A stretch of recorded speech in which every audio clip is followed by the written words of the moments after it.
नंदनवन में सूरज आग के गोले बरसा रहा था। तालाब सूख चुके थे और पेड़ों की छांव भी बेअसर हो रही थी।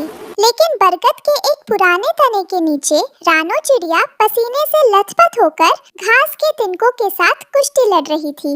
वो अपनी छोटी सी चोंच से घास के रेशों को बड़ी नजाकत से बुन रही थी।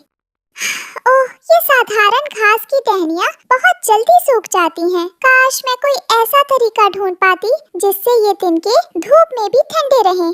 अगर मैं इस नीम की टहनी को दाईं ओर लगाऊं, तो हवा और भी ठंडी हो जाएगी। नन्हे चूजों को दोपहर में नींद नहीं आती, उनके लिए ये बहुत जरूरी है। तभी कालू कौवा उड़ता हुआ आया और अपनी छतरी बंद करते हुए हांफने लगा।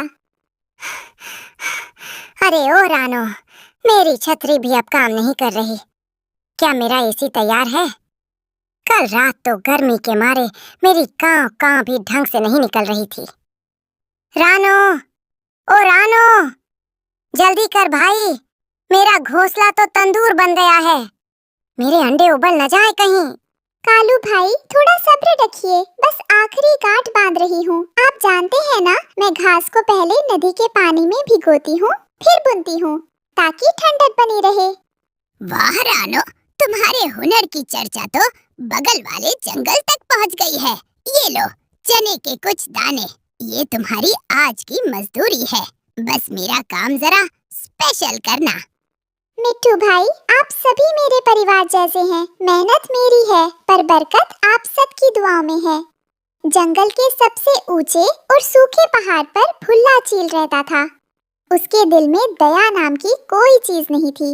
वो अपनी दूरबीन जैसी आंखों से रानो की लोकप्रियता देख रहा था। सब खुश हैं, सब रानो रानो जप रहे हैं। मैं इस जंगल का राजा हूँ और राजा को कोई नहीं पूछता। रानो, तेरी ये छोटी सी चोंच मेरे अहंकार को चुनौती दे रही है। आज रात मैं तेरी इस ठंडी दुनिया में आग लगा दूंगा। ये छोटी सी चिड़िया, इसकी इतनी हिम्मत कि पूरे जंगल को ठंडा रखे। अगर ये पक्षी चैन से सोएंगे तो मेरे डर का साम्राज्य कैसे चलेगा? रात का सन्नाटा छाया हुआ था। रानो अपनी थकावट मिटाने के लिए गहरी नींद में थी। तभी एक काला साया नीचे उतरा।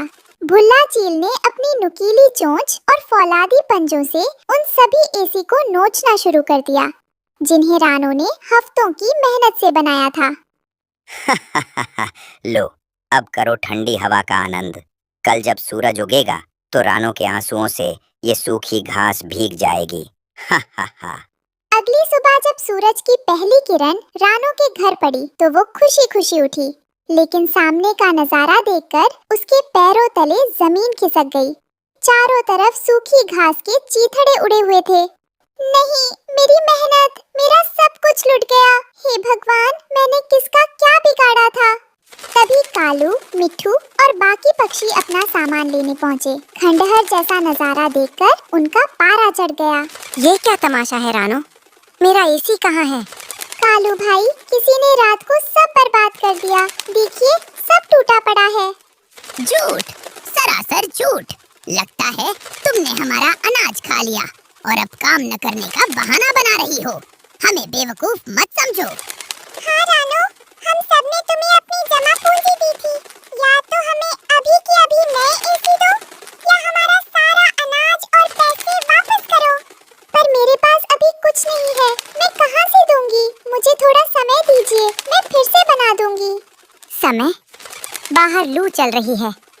अगर आज शाम तक हमारे घोंसले ठंडे नहीं हुए तो हम तुम्हें इस जंगल से धक्के मार कर निकाल देंगे, धोखेबाज कहीं की। सब पक्षी चिल्लाते हुए चले गए। रानो वहीं धूल में बैठ गई और जोर जोर से रोने लगी। उसे अपनी गरीबी और लाचारी पर तरस आ रहा था।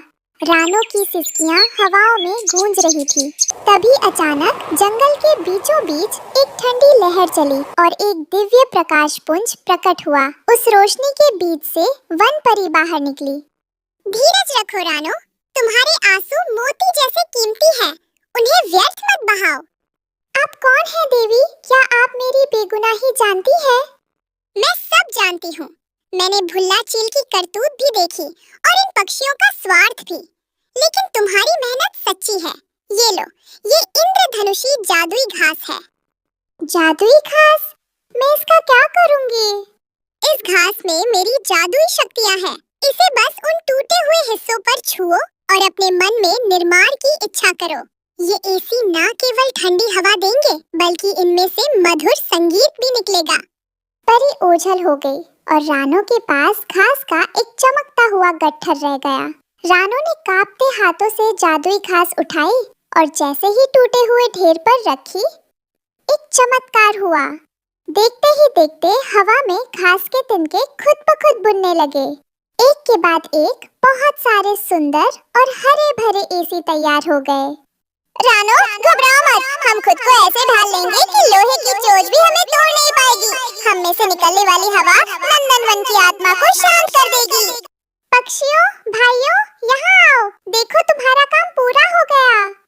सारे पक्षी दौड़ते हुए आए। जैसे ही वे पास पहुँचे, उन्हें एसी से निकलने वाली चंदन जैसी खुशबू और बर्फीली हवा का एहसास हुआ। ओह, ये तो पहले वाले से भी 1000 गुना बेहतर है। रानो, हमें माफ कर दो, हमने तुम पर शक किया। वाकई, ऐसी ठंडक तो मैंने स्वर्ग के बारे में सुनी थी। रानो, तुम तो जादूगरनी निकली।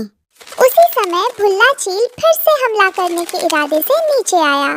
मैं इन्हें फिर से नष्ट कर दूंगा। जैसे ही उसने जादुई एसी को छूने की कोशिश की, एक तेज हरी रोशनी निकली और भुल्ला को जोरदार झटका लगा। वो दूर झाड़ियों में जा गिरा और उसके सारे पंख झुलस गए। बचाओ, मुझे माफ कर दो। अब मैं कभी किसी का बुरा नहीं करूंगा। पूरे जंगल में जश्न का माहौल था। रानो अब गरीब नहीं रही थी, क्योंकि पक्षियों ने उसे ढेर सारा उपहार और अनाज दिया। लेकिन सबसे बड़ी दौलत थी वो सम्मान जो उसे मिला। धन्यवाद परिमा, आज मुझे समझ आया कि जो दूसरों का भला चाहता है, ईश्वर खुद उसकी ढाल बनकर खड़ा होता है। अब नंदनवन में गर्मी का डर नहीं था, क्योंकि रानो की जादुई घास और उसकी अटूट मेहनत ने हर घोंसले को खुशियों का महल बना दिया था।